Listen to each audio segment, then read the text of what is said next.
Financial year 2026 and होने वाला है और अगर हम बात करें कि जिन लोगों ने म्यूचुअल फंड्स में फाइनेंशियल ईयर 2026 में इन्वेस्ट करके रखा हुआ है अपने पैसे को, तो उनके लिए एक हैरानी की बात ये है कि हर लगभग 100 में से लेस देन 50% म्यूचुअल फंड्स ने इस फाइनेंशियल ईयर 2026 में पॉजिटिव रिटर्न्स दिए हैं। और अब एक्सपर्ट्स का कहना है कि आपको अब पास्ट परफॉर्मेंस को चेज़ करना बंद करना होगा। देखिए, इन्वेस्टर सबसे बड़ी गलती जो काफ़ी लंबे समय से करता आ रहा है कि वो हमेशा किसी भी म्यूचुअल फंड में इन्वेस्ट करने से पहले पास्ट रिटर्न्स को चेज़ करता है। अब आपको करना क्या होगा, पास्ट रिटर्न को एक साइड में रख के अब आपको ऐसे फंड्स ढूँढने होंगे जो कि आपके पैसे को सेफ रखें, इसके साथ-साथ आपके पैसे को ग्रो करें।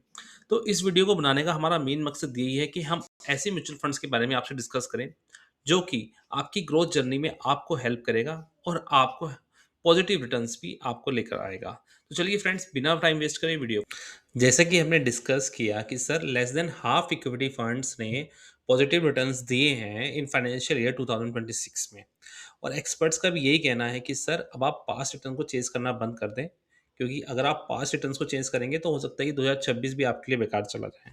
अब आप बात करते हैं आपको क्या करना होगा। सर आपको ना कंस्ट्रक्टिव आउटलुक की तरफ अपने पोर्टफोलियो को मूव करना होगा। कहने का मतलब ये है कि आपका पोर्टफोलियो डाइवर्सिफाइड हो, थोड़ा पैसा आपका लार्ज कैप की तरफ हो और आपका पैसा डाइवर्सिफाइड पोर्टफोलियो में इन्वेस्ट हो।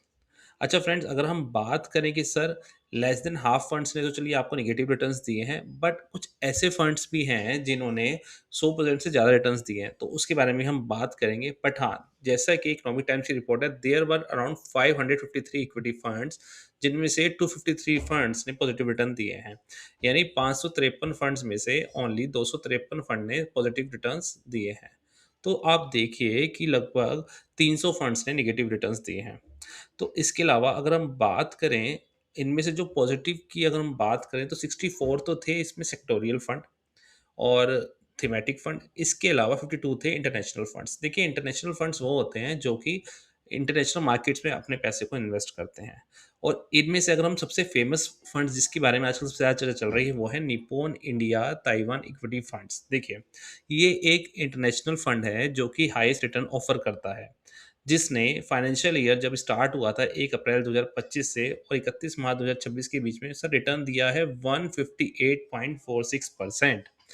देखिए, ताइवान ना एक ऐसी इंडस्ट्री है जो कि चिप्स की मैन्युफैक्चरिंग करती है। ऐसे चिप्स जो कि आपके मोबाइल फ़ोन्स में यूज़ होती है, डेटा सेंटर्स में यूज़ होती है। और जो इस सबसे ज़्यादा प्रोडक्शन चिप्स का हो रहा है ना, इलेक्ट्रॉनिक चिप्स का, वो आपका ताइवान में हो रहा है। इसलिए Nippon India Taiwan equity fund में का सबसे ज़्यादा लोगों ने इन्वेस्ट किया और उसके रिटर्न्स भी काफ़ी पॉजिटिव देखे गए।